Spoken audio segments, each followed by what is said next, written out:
dans le Echad Rabbi, le livre de la Torah. Il cherche là-bas.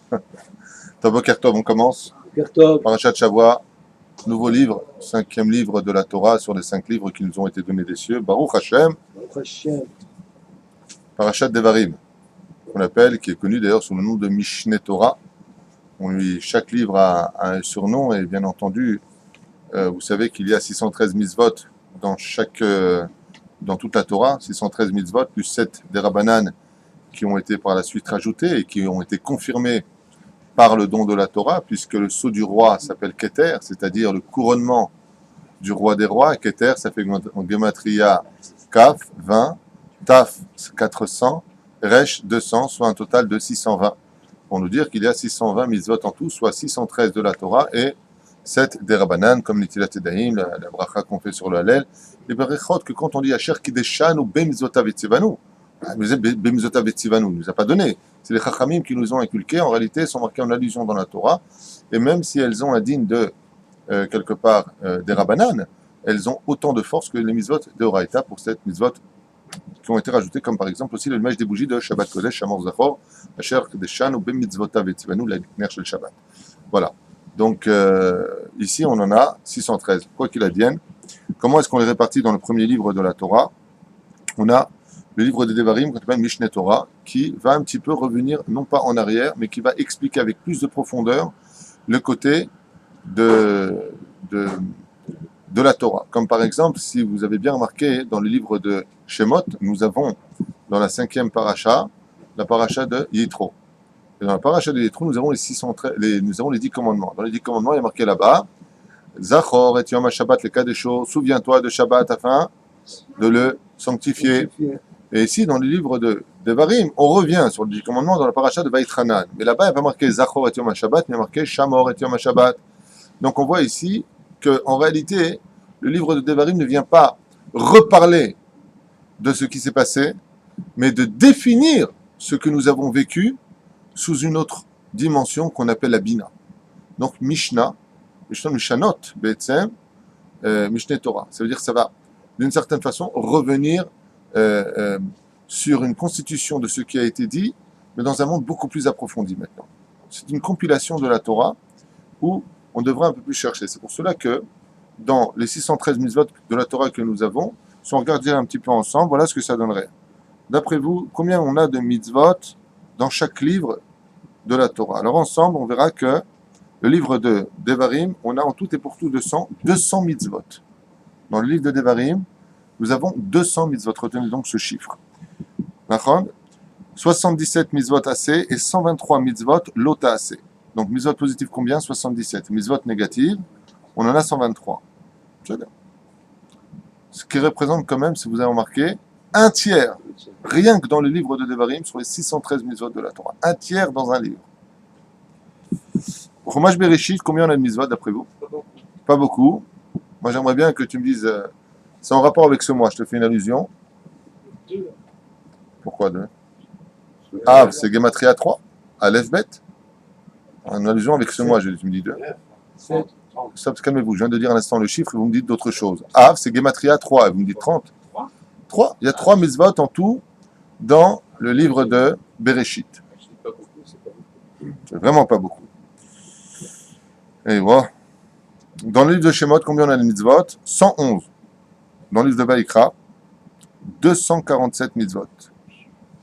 Dans le livre de Bamidbar, 52 mitzvot.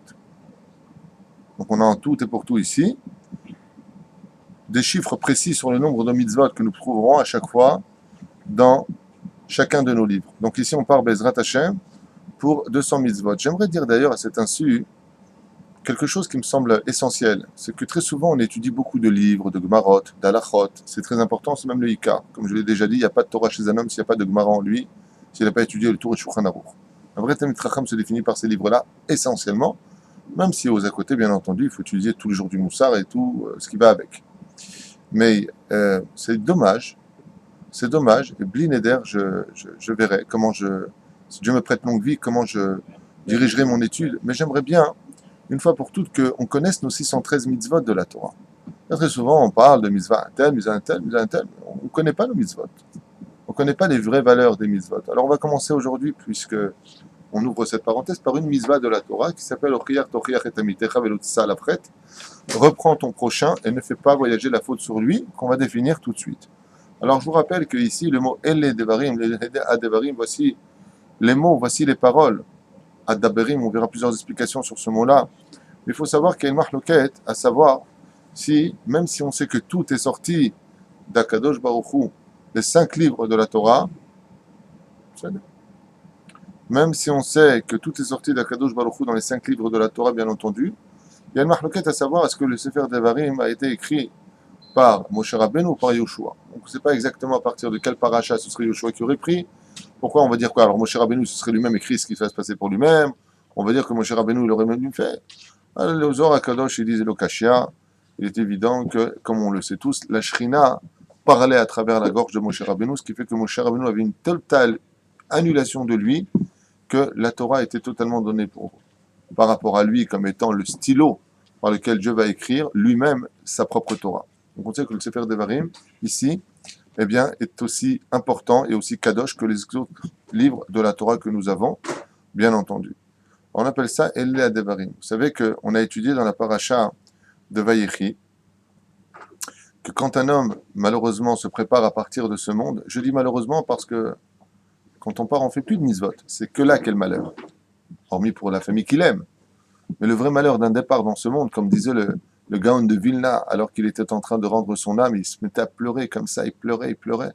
Les élèves ont eu très peur, ils ont dit, Vodara, vous êtes le Gaon de Vilna, ça veut dire dans les cieux, les anges, ils ont peur de vous. Et vous, vous pleurez, alors nous, on arrasera maintenant.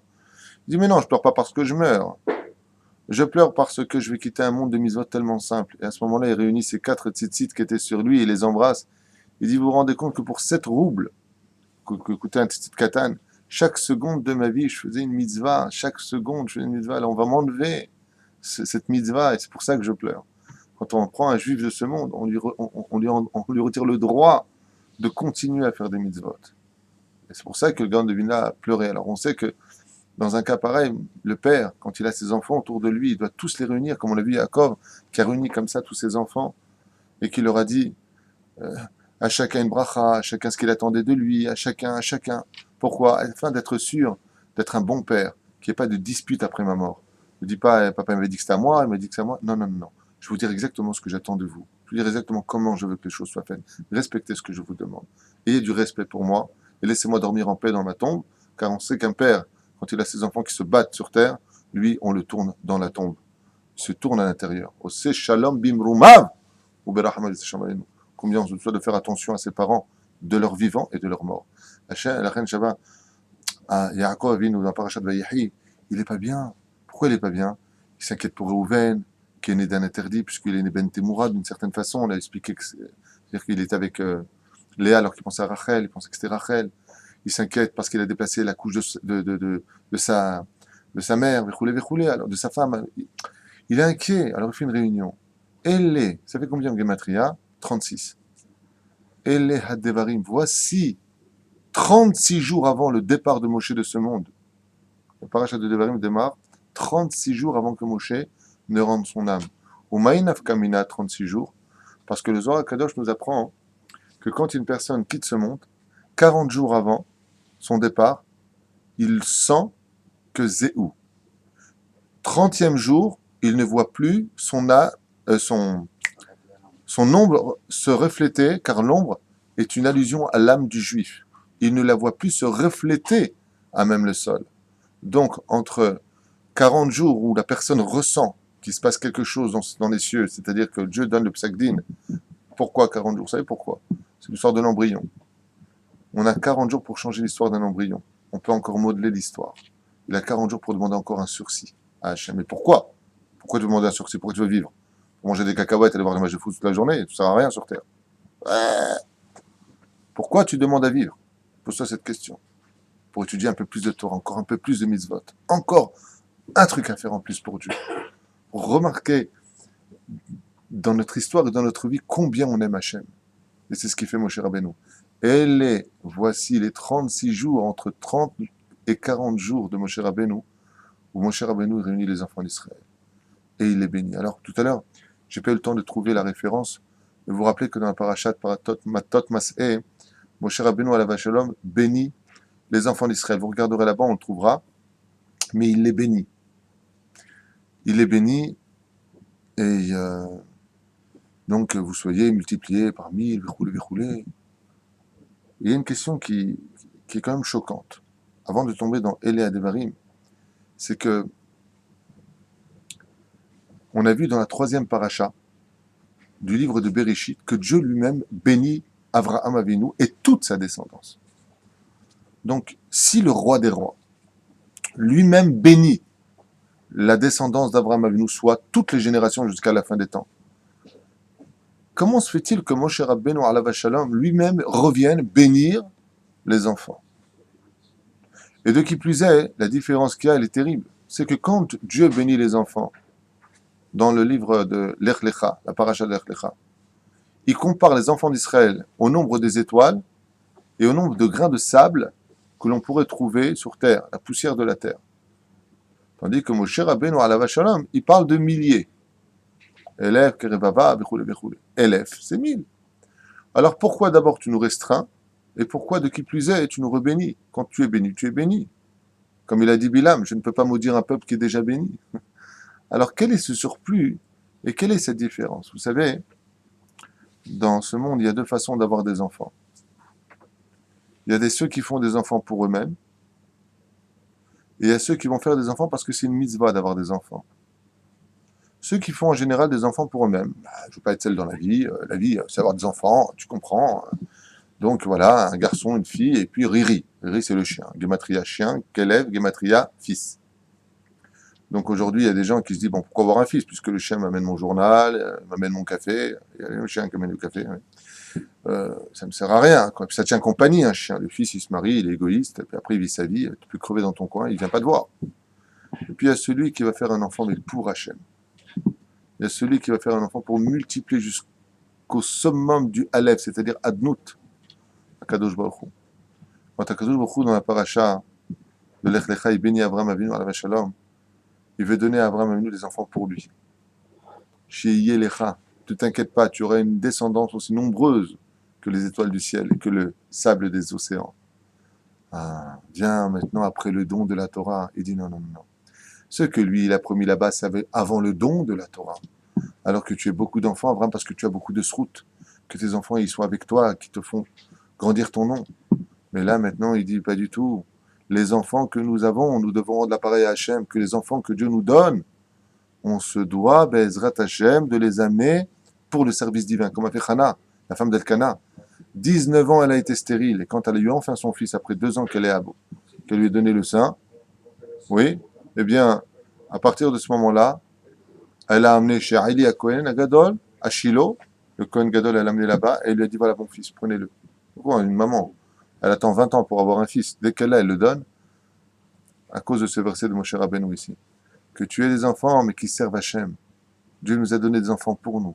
Parce que Dieu nous aime. Un enfant pour toi, il portera le nom de ton père. Il fera le Kaddish pour toi. Ah, c'est pour toi.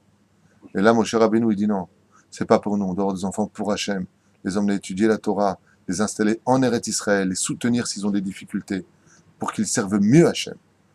Comme j'ai dit une fois à une personne qui me dit, ouais, vous savez, moi, les yeshivot, ça, les enfants, c'est pas ma came, tout ça.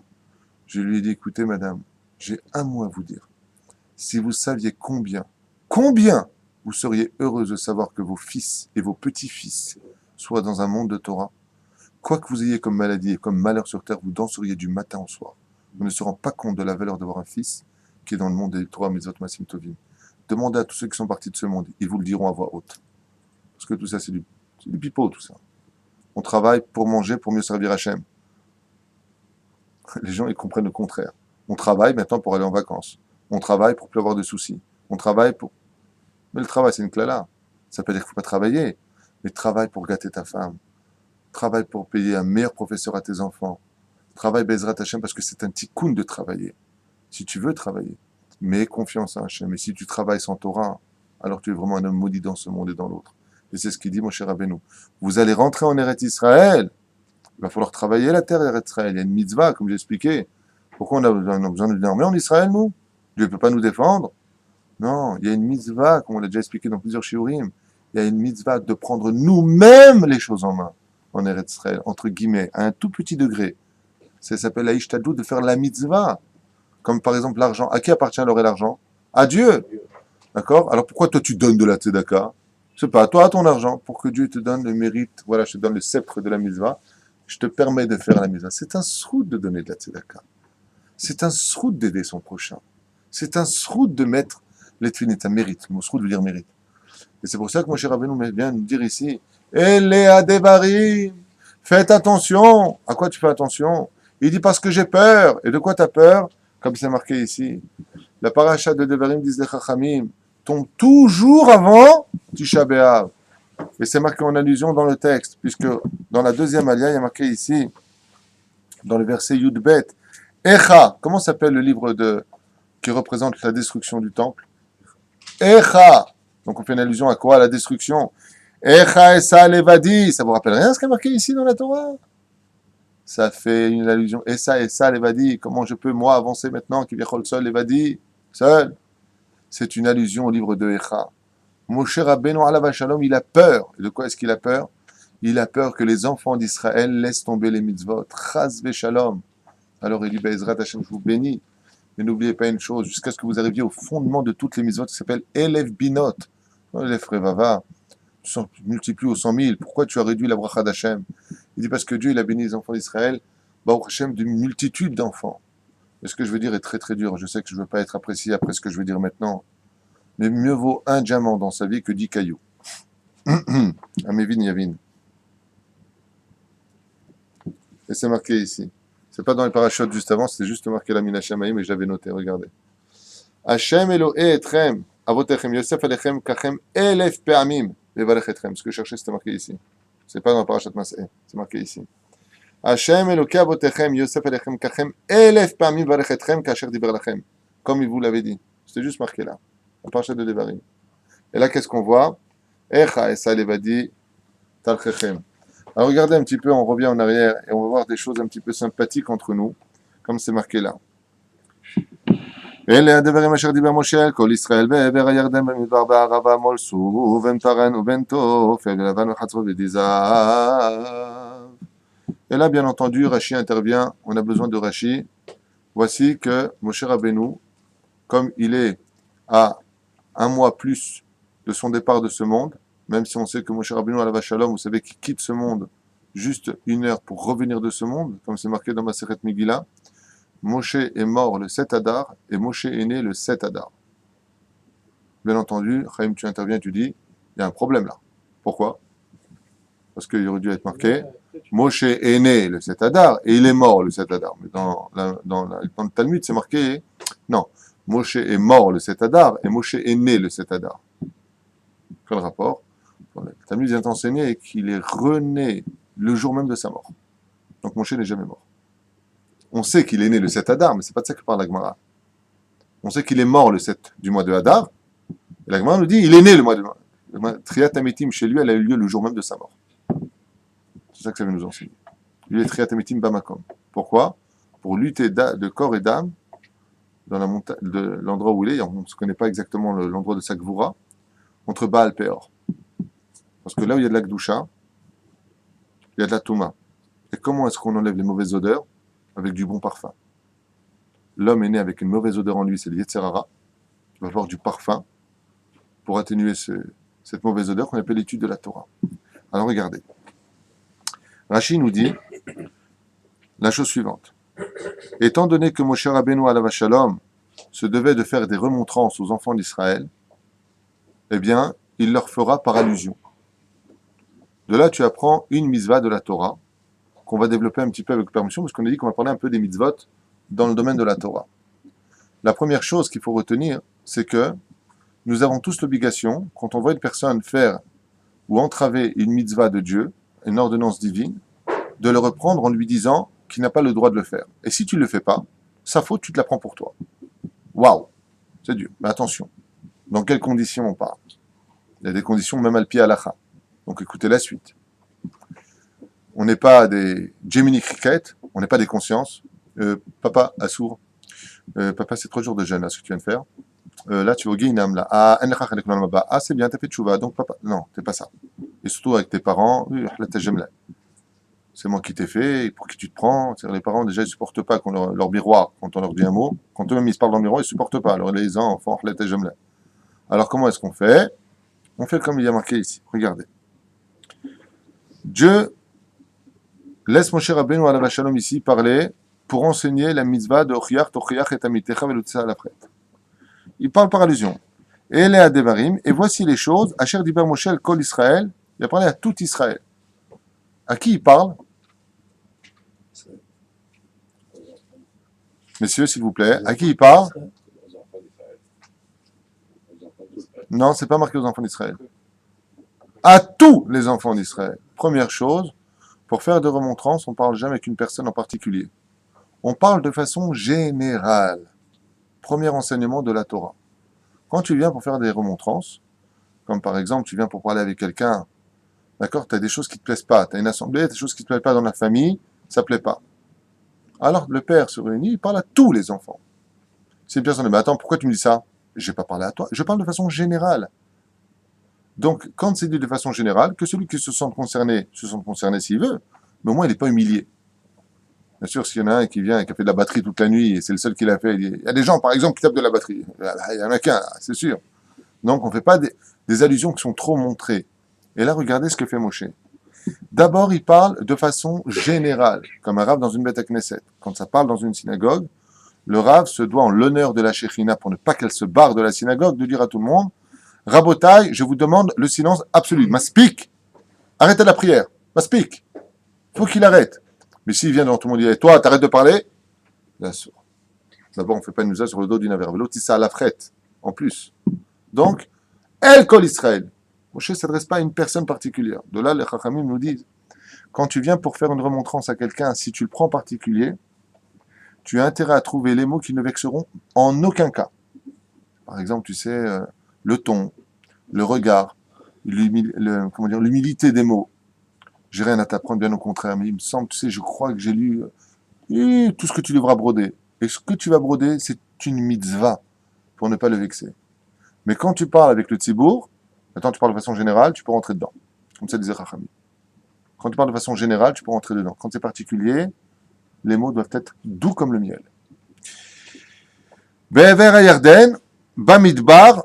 D'abord, qu'est-ce que tu es en train de me donner autant de stations, puisqu'on les a fait juste avant? Barava, Mol Souf, Ben Paran, ou Ben Topel, Lavan, Hatzrot, Dizav.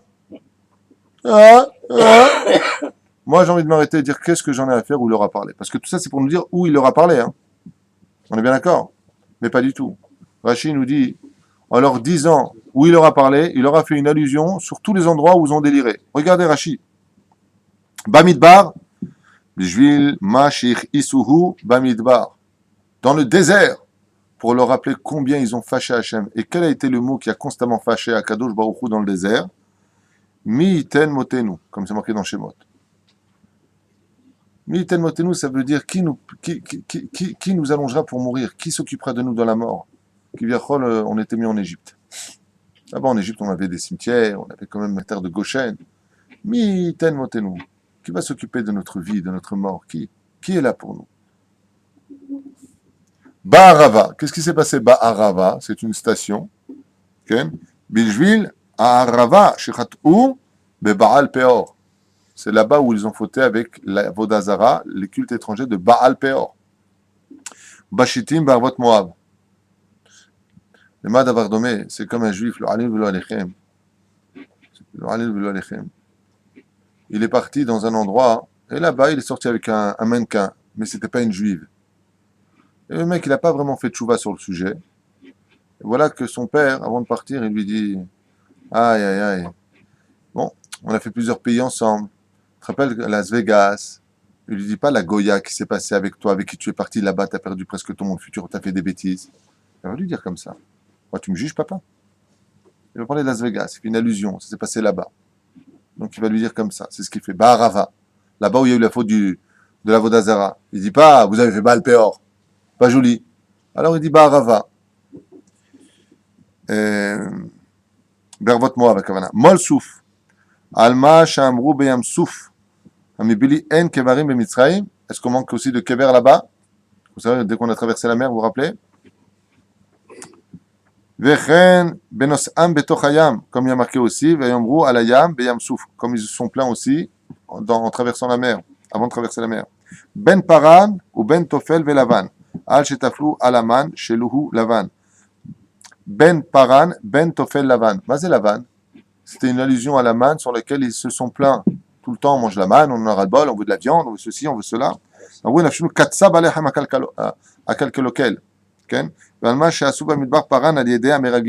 Et c'est quoi Paran? Il dit ici Rashi, c'est fait allusion, là où ça s'est passé la station, quand ils sont revenus, c'était à Paran. Les Meraglim, les explorateurs, ils ont fait de la shonara sur Israël. Bechatzerot, Mahloket Korach. Où est-ce que ça s'est passé? Bechatzerot. Là-bas, à la station, il y a eu Korach qui est venu et qui a pris la tête à Moshe Rabbeinu et en réunissant les 250 princes de la Torah. Vedi Zahav, et là il fait allusion, bien entendu, vous le savez tout ça. J'entends pas. Chet Egel, la faute du Vaudor. Vedi Zahav, ça s'est passé où la faute du Vaudor? Dans une station qu'ils avaient définie comme étant Vedi Zahav, là-bas, la station où Dai Zahav. Voilà. Il fait des allusions sur tout ça. Seulement, il y a un gros problème. Il y a un énorme problème. Il y a un truc qui ne va pas du tout dans ce qu'on est en train de raconter depuis tout à l'heure. Même si tout ce qu'on dit est bien entendu réel, vrai et intelligent, il y a une question ici qui tomberait comme une bombe atomique en disant « Mais qu'est-ce que tu es en train de me raconter? Et pourquoi ?» Abraham. Ceux qui ont voté, ils sont morts déjà. Chazak ou Baruch. C'est la réflexion du Or HaChaim HaKadosh. Chazak ou Baruch. Lema Davardomé. Un grand-père parlait, a vécu des histoires compliquées avec son fils. Son fils a déliré, son fils n'était pas à sa place, son fils ceci, son fils cela. Le père est mort. Le fils n'a rien fait maintenant. Et il vient raconter toutes les bêtises, par allusion que son donc fils à lui soit père de son petit-fils, a fait. Mais à qui il s'adresse maintenant? Au petit-fils. Mais le petit-fils, il n'a rien fait, lui. Il vient de naître. Puisqu'on sait ici que Moshe Rabbeinu va partir de ce monde, d'ici 36 jours, Mashmamika, de là, qu'est-ce qu'on comprend? Que toutes les générations qui sont sorties d'Égypte sont mortes pendant ces 40 ans. Cette génération, pardon, du désert, elle est morte, puisque deux seuls personnages ne rentreront sur tous ceux qui étaient là-bas, Kalev et Yoshua. D'accord? Donc là, maintenant, dans le livre de Devarim, à qui s'adresse Moshe? À qui il s'adresse? Mais pas à la génération qui est sortie d'Égypte. Pas du tout. Il s'adresse aux enfants ici, c'est ce que dit le Or HaChaim HaKadosh. Qui vont payer pour la fin qui sont. Donc déjà, on a une nouvelle dimension de la mitzvah de Ochiach Tamitecha. Reprends ton prochain. Chazak, Abraham, ce bague, on peut donner ton nom. Chazak ou Baruch. Fait. Explication quand même. Megamat atochacha ena klape. Donc s'il en parle, ça veut dire que les générations qui l'écoutent vont Puisque Abraham, avec ta permission, tu as donné une merveilleuse réponse, la psatsa de cette réflexion de Rashi Akadosh, soulevée par le roi Haïm, Rabbi Haïm Ben Attar, dont on a parlé récemment pour Saïloula, puisque Rashi aussi, on vient de faire Saïloula. Comment tu peux expliquer ça, toi? Ceux à qui tu aurais dû faire ces réflexions pour les ramener sur le droit chemin sont morts. Tu t'adresses à une génération d'hommes qui n'a pas fauté. Alors pourquoi tu fais des réflexions? Pourquoi tu fais des réflexions? pour qu'ils ne refassent pas les mêmes erreurs que leur père.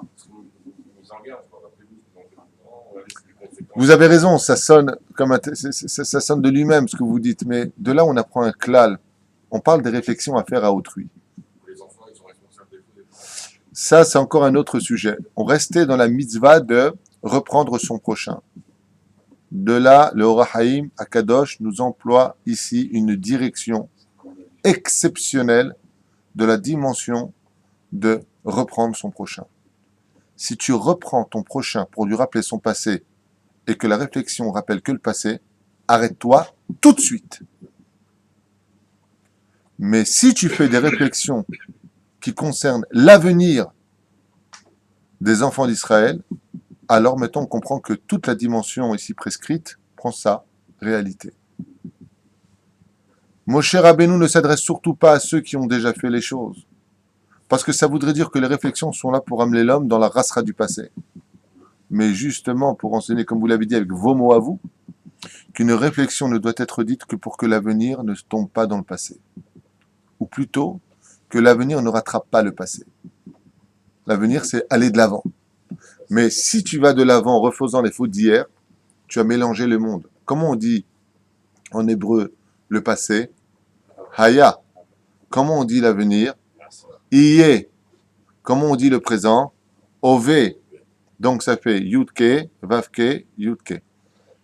En d'autres termes, que le passé, le présent et le futur sont composés du nom divin. Tout ce que veut le Yetzer Hara, tout ce que veut notre Yetzer Hara, c'est que l'on mélange les noms divins. Que le Yudke Vavke soit Vavke Yudke, comme l'a fait Lavan, qui a donné Léa qui était Vavke avant Rachel qui était Yudke. S'il avait épousé Léa et Rachel, c'était la Géoula. Mais il a épousé à l'envers. Il a interversé les lettres d'Hachem, comme on l'avait déjà expliqué. Donc on voit ici que quoi? Si tu viens et que tu prends ton Yudke, Hiye, les Atid, Hiye, plus tard, qui sont composés aussi des lettres de Aya, qui sont ces Yudke, oui, mais que tu les as inversés, c'est-à-dire que tu as donné l'allusion du futur dans le monde du passé, c'est fini. C'est ce qu'on dit tous les jours. Je suis l'Éternel, ton Dieu, qui t'ai fait sortir du pays d'Égypte. On le dit au présent. Mais en réalité, je suis l'Éternel, ton Dieu, qui t'a fait sortir du pays d'Égypte. Je ne retourne pas en Égypte aujourd'hui, dans ton futur. Retourne en Israël. C'est pour cela que vous n'aurez pas le droit de retourner en Égypte par le même chemin par lequel vous êtes passé, parce que le passé, c'est passé. Ce qui compte, c'est l'avenir. C'est comme un homme qui fait tchouva. Si un homme rappelle les fautes de son passé, il prend toutes ses fautes à lui sur son dos et c'est lui qui les paiera maintenant. Parce que tu n'as pas le droit de rappeler le passé d'une personne. Ce qui fait que Moshe Rabbeinu, en reparlant maintenant, par allusion du passé, de ceux qui ont fauté, s'adressant à la génération du futur, ne fait qu'à travers cela, de prévenir de ne pas prendre le futur, qui est unique en son sens, et dans sa direction, sur le domaine du passé. Et c'est ce qu'explique le Rahaim HaKadosh. Il s'adresse à une génération pour leur dire, surtout ne recommettez pas les mêmes erreurs. C'est non quoi? Parce que Metorachot parleront de quoi? De la destruction du temple. Echa et Salevadi, comment je vais faire? C'est compliqué, il n'y a plus de temple, vous allez tout perdre. Regardez, cette génération n'est pas sortie d'Égypte pour entrer en Israël, ils sont sortis d'Égypte pour entrer en Israël, mais ils ont déliré. Regardez ce qui leur est arrivé. C'est comme les Meraglim, dit Rashi Akadosh. L'olamdu kal vachomer. Ils n'ont pas fait a fortiori. Si eux, Myriam, elle a parlé de Moshe Rabbeinu alav shalom, elle a été frappée de la lèpre. Vous parlez de la terre d'Eretz Israël. Mais pas un a fortiori. Quel rapport entre la terre et Moshe? C'est un sujet pour lui-même, mais ça veut dire que Moshe Rabbeinu était comparé à la terre. Vous savez, l'homme le plus humble de tous les hommes sur la terre. Donc c'est une allusion que tout Eretz Israël a la même valeur que toute la Torah de Moshe Rabbeinu alav shalom. Pour te dire quoi? Vous avez appris, c'est comme quelqu'un, il vient, il bouscule une personne. Cette personne qui a été bousculée se retourne, il met une droite, il l'allonge, direct. L'autre, il vient derrière, il le bouscule. Il dit, mais t'es stupide, c'est pas que celui qui me bouscule, il prend une droite. C'est exactement ce qu'il dit Moshe ici. Celui, si vous croyez qu'en fâchant Hachem, vous allez vous en sortir, vous vous trompez. Tout ce que je vous dis, regardez ce qui s'est passé, tout cela, ils ne sont pas rentrés en Israël. Vous pouvez perdre Chas Vesham, la terre d'Eretz Israël, si vous ne faites pas de Torah ou Mitzvot Masim Tovim. Faites attention. De là, on comprend une dimension, comme on l'a dit tout à l'heure, extraordinaire. Si tu fais une réflexion à quelqu'un, mais que cette personne-là ne reviendra pas. Par exemple, je donne un exemple. Tu as un invité chez toi. Cet invité-là, tu sais qu'il est là pour un jour. Il est de passage, il ne compte pas du tout revenir chez toi. Maintenant, le mec, il vient, il trouve le frigidaire direct. I'm singing in the rain. Qu'est-ce que tu te prends la tête? Bon, Omar, que ça te plaît pas, c'est un manque de savoir-vivre. Mais il s'en va. Donc, si tu fais une réflexion, est-ce qu'il y aura pour l'avenir quelque chose pour lui en ce qui te concerne toi et lui? Non, puisqu'il ne reviendra pas. Et alors, Chaim Akadosh, il te dit, mais si tu vois des choses qui se passent dans ce monde, si tu vois des choses qui se passent, et que Bémet, ça risque de reprendre, parce que la personne est là, alors par allusion, pour améliorer l'avenir, tu vas le mettre en garde par rapport au passé. Parce qu'il y a un intérêt pour l'avenir. Vous comprenez ce que je veux dire? Mais si tu viens, tu vois l'impression un ouvrier qui travaille plus chez toi. Donc, ouais, toi tu m'as fait ça et ça. Mais quel rapport? Mais tant que tu m'en parles, je travaille même pas chez toi. Donc quel intérêt? Tout ça produit du mal. Ce qui fait que non seulement tu dois parler par allusion, comme on le voit ici, mais que dans une condition aussi précise, c'est que ta réflexion vienne améliorer l'avenir de la personne. Et si c'est pas le cas et qu'il n'y a pas du tout d'avenir avec toi et lui, route avor, habibi ta'avor, ma'ata me'abed et azman shelcha. Qu'est-ce que tu es en train de faire comme réflexion? C'est pour cela que pour les fautes d'un homme, on avait vu que Yom Kippourim vient constamment nous rappeler les fautes de nos pères et de nos grands-pères. D'accord? Nos pères et nos grands-pères. Pourquoi? Pour ne pas que nous recommettions la même erreur. Et non pas comme malheureusement le Yetzera nous a encore plus eu avec l'histoire de la Shoah. Au lieu de faire le jour Yom HaZikaron de la Shoah, au lieu de se souvenir de la Shoah et de dire regardez ce qui s'est passé pendant cette période, il ne faut plus recommencer. Comment on fait la Shoah malheureusement un peu aujourd'hui? Dans quelle tradition juive? Ouais, regardez ce qu'ils nous ont fait au niveau du passé. Et après on dirait plus jamais. Pose-toi la question pourquoi c'est arrivé.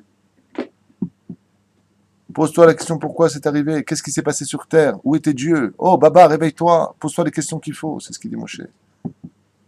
Varsovie, Treblinka, ce sont devenus des films aujourd'hui. Ah, t'as vu Treblinka? Oh là là, t'as vu le film Sobibor? Ah ouais, j'ai vu. Mais qu'est-ce que tu fais? Qu'est-ce que tu fais? Ne provoque pas que le passé te rattrape. Fais tes chouvas. Même si on ne sait pas si c'est en rapport avec la tchouva, je ne suis pas Dieu pour juger, je ne suis pas là pour dire si c'est bien, pas bien, j'en sais rien. Je sais que mon père s'est sauvé du camion qui l'emmenait dans les fours crématoires à l'époque, mais on n'est pas là pour juger, mais juste qu'on comprenne quand même que quand on vient pour parler de l'avenir d'une personne, il est important de lui rappeler, tu te rappelles, pour Shabbat, après tu as eu un accident de voiture, après tu as eu ça, souviens-toi. Pourquoi? Parce qu'il y a un avenir. Il est encore vivant, il doit faire Shabbat. Parce que s'il meurt de ce monde, en versant une larme sur toutes les fautes qu'il a fait, on lui pardonne son erreur. Donc, pour mieux vivre ton avenir, tu as le droit de faire des réflexions uniquement par allusion, à l'échelle générale, et non pas pratique, Bezrat Hashem, et avec amour. Ce qui sort du cœur rentre dans le cœur.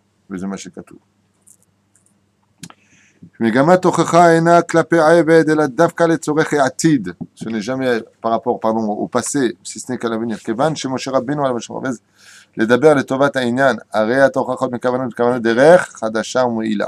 Et c'est ce qu'il dit ici. Si la réflexion que tu fais va donner des résultats, alors oui, tu peux parler. Sur ce, j'en profite pour faire une parenthèse sur le domaine du Shulchan Aruch, de la Halakha. Il est impératif de savoir qu'on a l'obligation de reprendre son prochain s'il fait une avéra. Mais il y a une condition qui nous l'interdit formellement. Tout comme ce serait une mitzvah de la dire, c'est une mitzvah de se taire.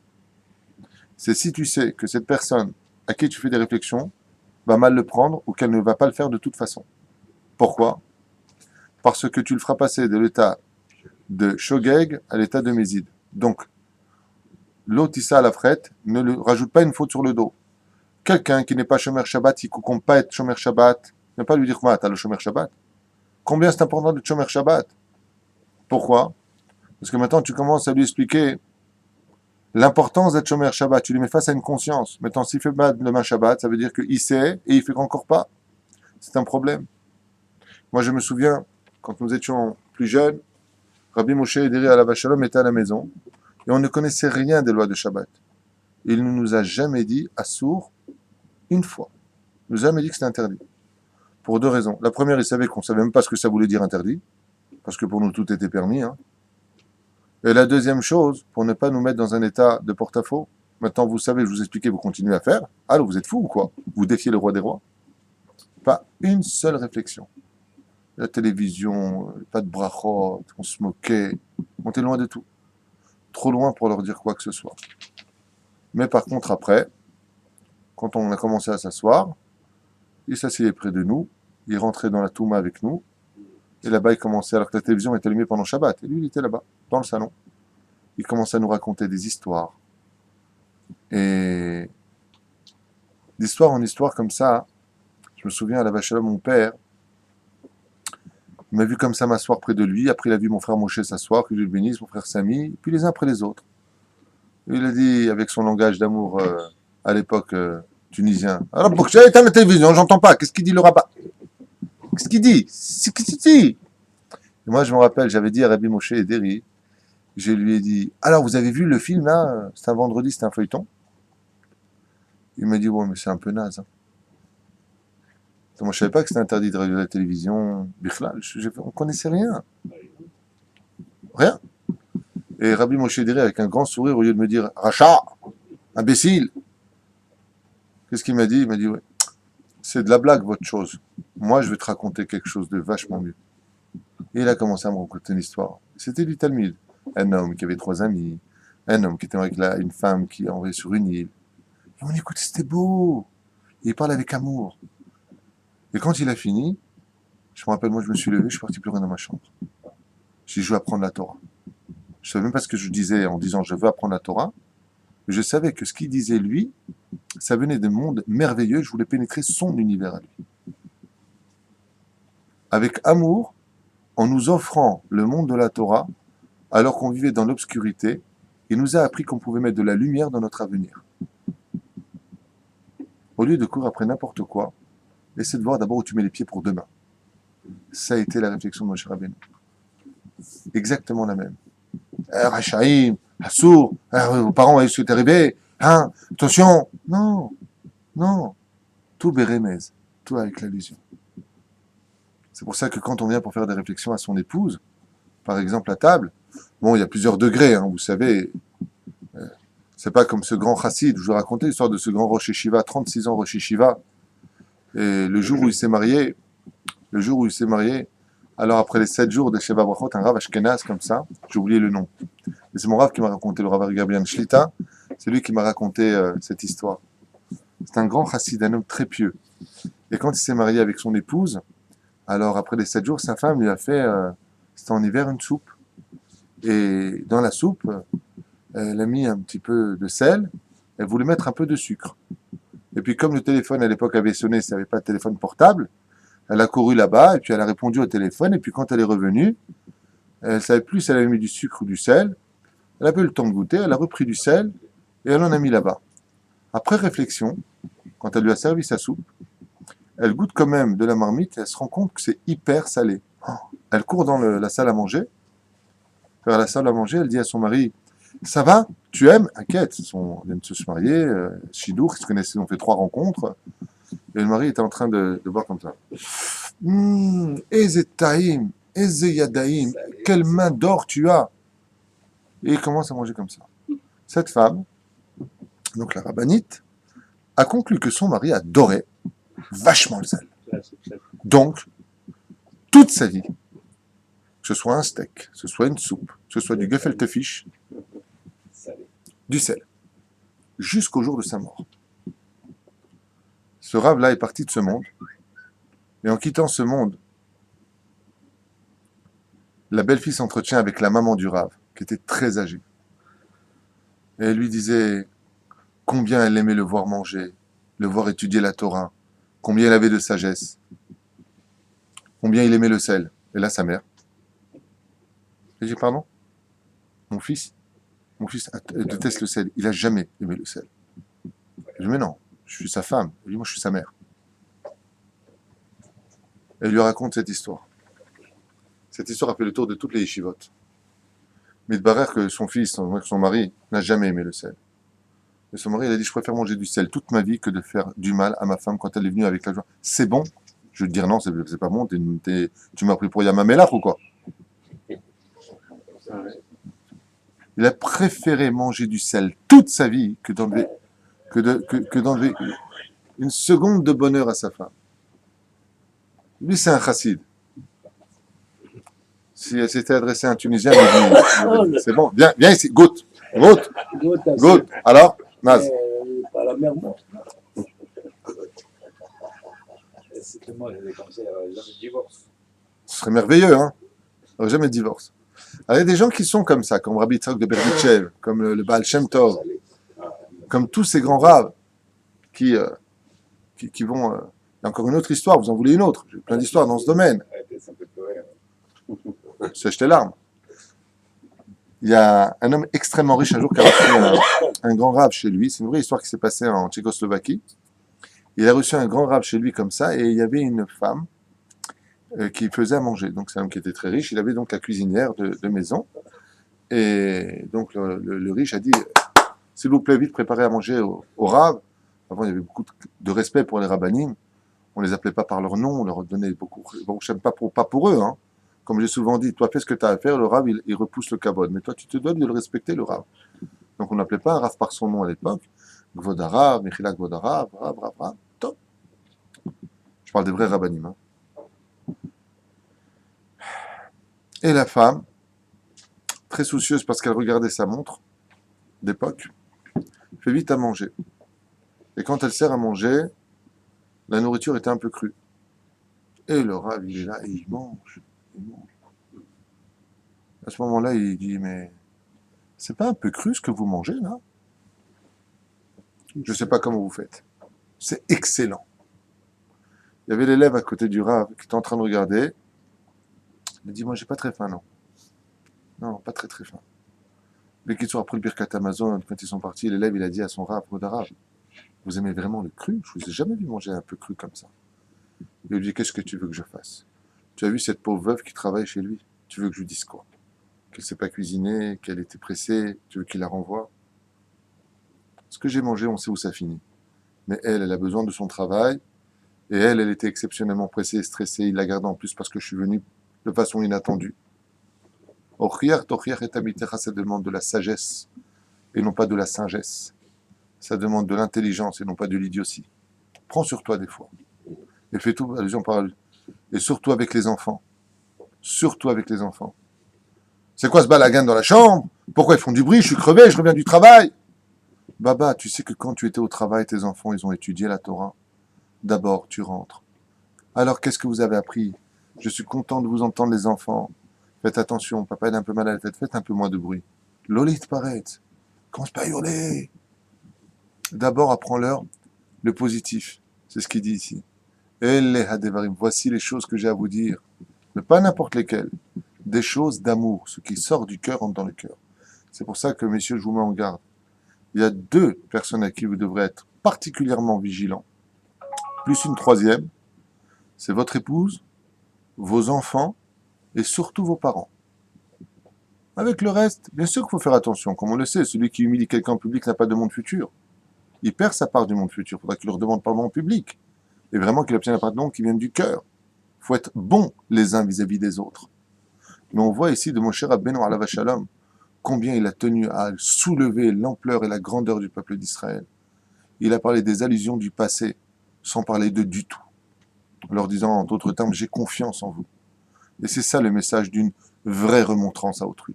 J'ai confiance en toi, mon fils. J'ai confiance en toi, mon frère. Papa, je sais que tu as un bon cœur, c'est toi qui m'as élevé. Si moi j'ai fait tchouva, toi qui es ma source, bêta, que tu seras encore un plus grand exemple. Comme disait Rachamim, comment on dit à son père qu'il fait un péché et qu'il ne doit pas le faire? Papa, c'est pas toi qui m'as appris que... C'est toi ou c'est pas toi, papa? Faut pas prendre pour un idiot. Moi, je t'ai appris quelque chose, moi, je t'ai même pas vu pendant 30 ans. Non, à Kavana, on a appris d'un rave, ou encore mieux à faire. Il y a des sagesses à mettre en application. Tu viens, tu donnes les halachot. Papa, tu nous lis des halachot. Vous avez remarqué qu'il y a une chose extraordinaire dans la vie. Extraordinaire. Dès que tu mets un homme sur un piédestal, il est prêt à changer de politique. Le mec, par exemple, il n'est pas très religieux. Tu dis, alors tu nous fais des halachot, et d'un coup, baba salé. Il est strictement interdit de toucher l'éponge pendant Shabbat à cause de Sochet, c'est-à-dire qu'il ne faut pas le... Jacqueline, l'éponge, il ne faut pas toucher, hein, n'oublie pas. S'il arrive, c'est lui qui... Ah ben attends, je suis le rab. On a mis un petit verre de terre à l'hameçon. Alors le mec, il est heureux. Moi souvent je fais comme ça. Quand j'ai des gens à table et que je vois qu'il y a des avérotes qui sont faites, je leur dis pas à sourd. Je leur dis pas que c'est à sourd directement. Je dis attends. Qu'est-ce qu'il y a? Non, je vais le faire moi. Et une fois que c'est fait, comme j'ai eu ça avec mes enfants il y a quelques années, je vois mes enfants prendre le ballon de foot et aller jouer pendant Shabbat. Comme tous les enfants le font. Ils étaient petits encore. Mais il y en a deux parmi eux qui étaient à l'âge de l'éducation. Qu'est-ce que j'ai fait? J'ai sorti le Shulchan Aruch et j'ai montré qui veut lire. Les grands voulaient lire. On n'a pas le droit de jouer au foot pendant Shabbat Kodesh, par exemple. Comme c'est marqué dans la Gemara de Masechet Shabbat, pourquoi est-ce que toute la ville de Bétar a-t-elle été détruite? Parce qu'ils jouent au foot pendant Shabbat. On ne joue pas au foot pendant Shabbat. Pour plusieurs raisons. Ce n'est pas le sujet d'aujourd'hui. Aval Zelo Hamakom. Il y en a qui disent la Torah de Kéli, il y en a de peur qui le réparent, il y en a qui... Donc si la balle elle est sfog et qu'on n'a pas besoin de la réparer, on ne va pas rentrer dans les détails de la halakha. Mais qu'est-ce que j'ai fait? J'aurais donné. Et donc ils ont lu eux-mêmes que Alors les autres, ah, attends, on a fait des bêtises. Mais c'est sorti d'eux. Et moi, j'ai fait la réflexion. Comment? Par ce biais-là. C'est pour ça qu'il faut toujours arriver Bezrat Hashem, comme disait Rabbi Yitzhak de Berditchev, les caves zéchout. Toujours arriver les caves zéchout. Il y a eu un jour un rave qui était déboussolé. Il a vécu en yeshiva toute sa vie et il est arrivé comme ça dans un autre pays, dans un quartier juif. Et là-bas, quand il a vu des voitures qui roulaient pendant Shabbat, il s'est mis à pleurer, à pleurer, à pleurer, il a pleuré. C'est une histoire qu'a racontée à Cher Cohen, que Dieu le bénisse et qu'on embrasse très fort d'ici.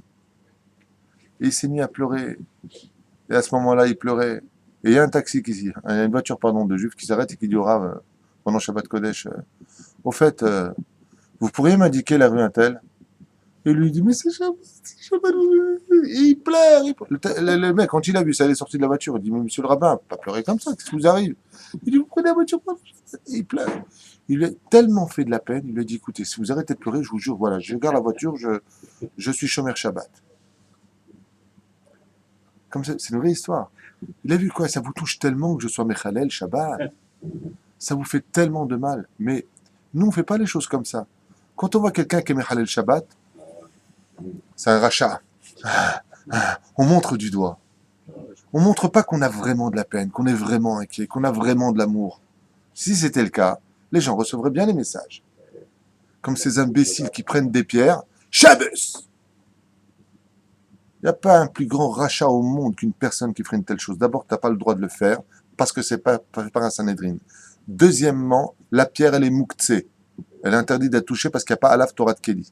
À moins que tu les aies préparés à l'avance avant l'entrée de Shabbat. Ça veut dire que là, en plus de ça, tu es un juif arabe. Tu fais l'antifada. Donc, troisièmement, tu peux blesser la personne et si elle a fait tchouva sur la route, faites attention au rêve rave. Des fois, il sait s'habiller en Haredi.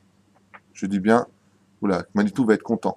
Mais ce que je voulais dire par là, c'est que je parle de très peu de gens, des poussières parmi le monde Haredi. Le monde Haredi, c'est, Baruch Hashem, le monde de la Torah absolue. Il n'y a pas photo là-dessus. Mais des fois, le Yetzer Hara, il s'habille comme un chassid. C'est ça, faire des remontrances. C'est ça, faire des remontrances. C'est ça, faire des remontrances, prendre des pierres et les jeter sur des gens qui sont Mechalel Shabbat. Il y en a d'autres, qu'est-ce qu'ils font? Ils vont devant le magasin qui sont ouverts le Shabbat Kodesh et ils disent comme ça. Shabbos, Shabbos, Shabbos.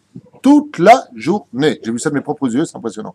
Jusqu'à ce que le mec, il ferme comme ça. Stop, je ferme. C'est extraordinaire. Shabbos, comme ça. Shabbos. Ça se passe comme ça. Vous voulez savoir où? Je vous donne une adresse. Vous allez au Chouk Machane Yehuda à Yerushalayim pendant Shabbat Kodesh. Devant chaque boutique, il y a à peu près 4-5 Haredi, enfin, orthodoxes, je sais pas comment on peut appeler ça, ils sont bien en noir, et d'un pied sur l'autre, ils ne quittent pas l'endroit jusqu'à ce qu'ils ferment la boutique. Il y en a un là-bas qui a dit, il y en a un qui ferme après 1 heure, il peut plus supporter. Et attention, hein, il y en a un qui il le pousse par terre, il se relève, Shabbos. C'est un cauchemar. Il y en a un jour qui a été interviewé, il a dit, genre plus de la nuit, qu'est-ce qu'il y a? Je vois des Shabbos. Ils vendent des vidéos, ce monsieur.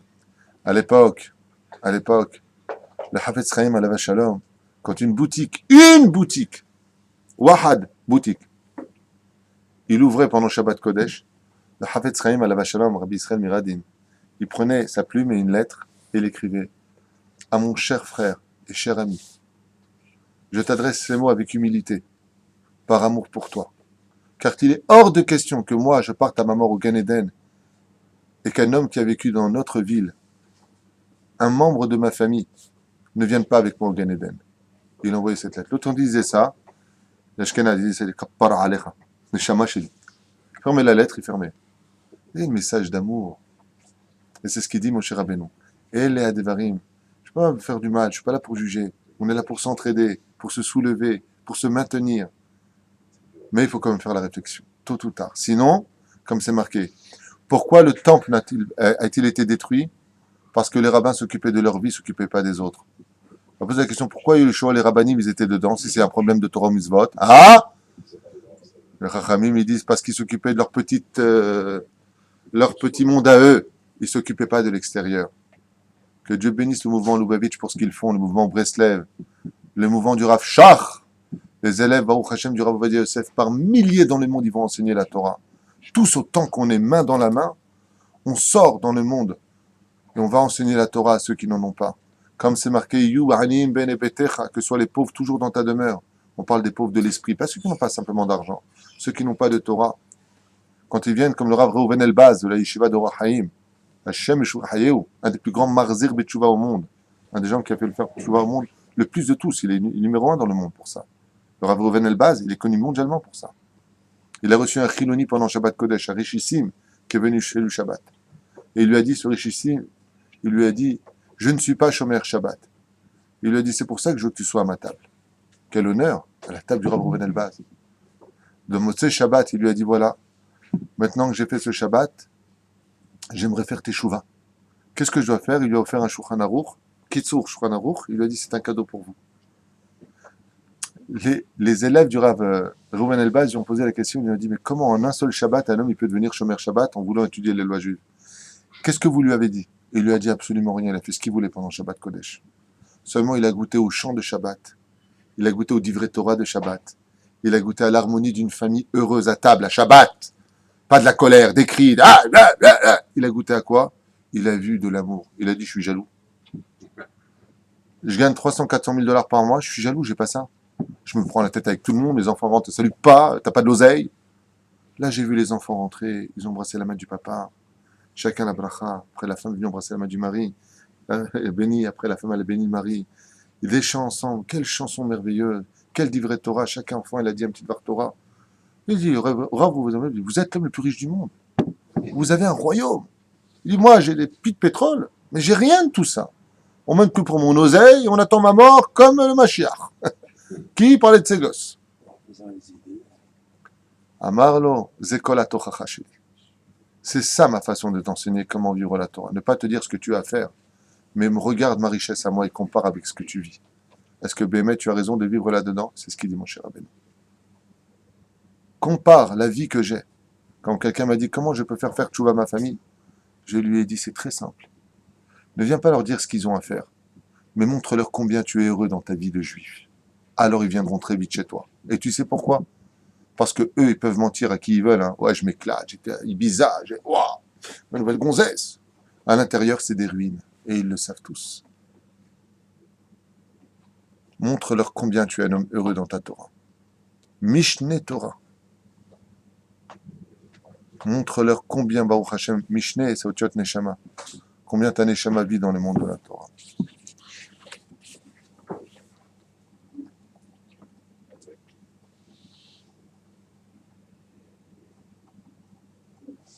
Il y a encore beaucoup de choses à dire. Je marquais ici Blinéder. J'aimerais Blinéder demain faire un peu aussi la paracha de la semaine, mais sous une autre dimension, sur les écrits du Rabbi, Ezrat Hashem.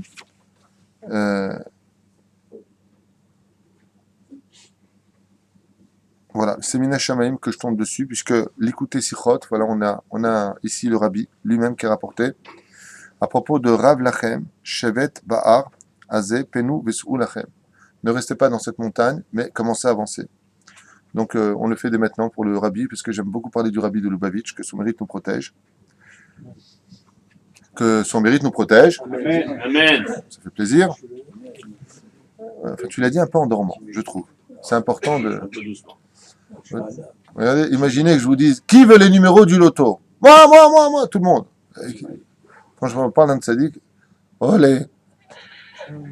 Olé. Omer Rabbi Milubavitch sur la paracha de la semaine, En Adam Racha il istager be'ohala shel Torah ou l'istapek be'avodato imatzmo. L'homme n'a pas le droit de s'enfermer dans sa yeshiva, ne pensant qu'à lui-même et à son monde futur, se perfectionnant pour lui-même. Alav lakum velelech lemerhakim, il se doit de se lever et d'aller vers les autres. Gam sham yesh la'afitz ora shel Torah. Car tout le but du monde de la lumière de la Torah, c'est justement d'éclairer l'obscurité des autres. C'est la plus belle Tochacha. Heureux est notre sort qui nous sommes installés, comme l'a dit hier soir le Rav, qui était très étonné de trouver une Beth Knesset. Il m'a dit, j'ai pas vu un seul homme avec une kippa sur la route, que des femmes dénudées. Et d'un coup, je vois une Torah aussi belle, un endroit aussi rempli de Torah et de mitzvot. C'est une façon de travailler à Hachem. Ça ne veut pas dire que de vivre à Mea Shearim ou à Arnof ou à Bnei Brak, c'est pas bien, il faut aussi se protéger, car pour construire les autres, il faut d'abord être construit. Si tu te mesures au Yetzerara, tu n'y arriveras pas, il est beaucoup plus intelligent que toi, et beaucoup plus fort que toi. Lui, il fait de feu, alors que toi, tu n'es fait que de viande et d'os. Mais de l'autre côté, dès que tu sais quelque chose, fais-le partager, mais n'oublie pas de garder surtout l'essentiel message de toute la Torah, c'est la joie de vivre à travers les mitzvot et les bonnes actions. Comme le dit le Ben Ishraï, un homme dans ce monde, Bisiata d'Ishmaïa, ne sera pas récompensé pour les mitzvot qu'il a accomplis, mais uniquement pour l'intensité et la joie qu'il a eue quand il les faisait. Hashem Vrech Etrem Bezrat Hashem, qu'on se débarrasse vite de ce deuil avec la nouvelle reconstruction du troisième temple. Bezrat Hashem, comme c'est marqué, Az Yemale Sichok Pinu le Shonenu Rina Baruch Adonai Elohim Amen. J'aimerais dédier juste aussi ce shiur pour la refoua shlema Bezrat Hashem de Shalom ben Mordechai, Shakadosh Baruch Hu et refoua shlema, avec la réussite pour tous nos auditeurs, tous ceux qui nous aident, et Dieu seul sait combien on a besoin d'aide en ce moment. C'est très difficile pour tout le monde, mais justement, on dit la Gemara, c'est quand ça va pas du tout que c'est le moment de plus aider la Torah, avec le kollel de jour, le kollel de nuit, le loyer de 10 000 shekels et tout ce qui va avec ici, toutes les familles qui tapent à la porte tous les jours, Bezrat Hashem, qu'on soit soutenu, parce que si c'est une bonne adresse, et j'aimerais bien le dire à voix haute, quand on fait un don à Oel Moshe chez nous, ici, c'est 100% à la bonne adresse. Ça va ni à droite ni à gauche. Ça ne veut pas dire que les autres, c'est le cas. Mais ici, BMS, c'est 100% donné là où il faut que ce soit. C'est discours le mitzvah, Bezrat Hashem, ou Beshem Hashem, Naaseh, Venatzliach. Amen. Amen.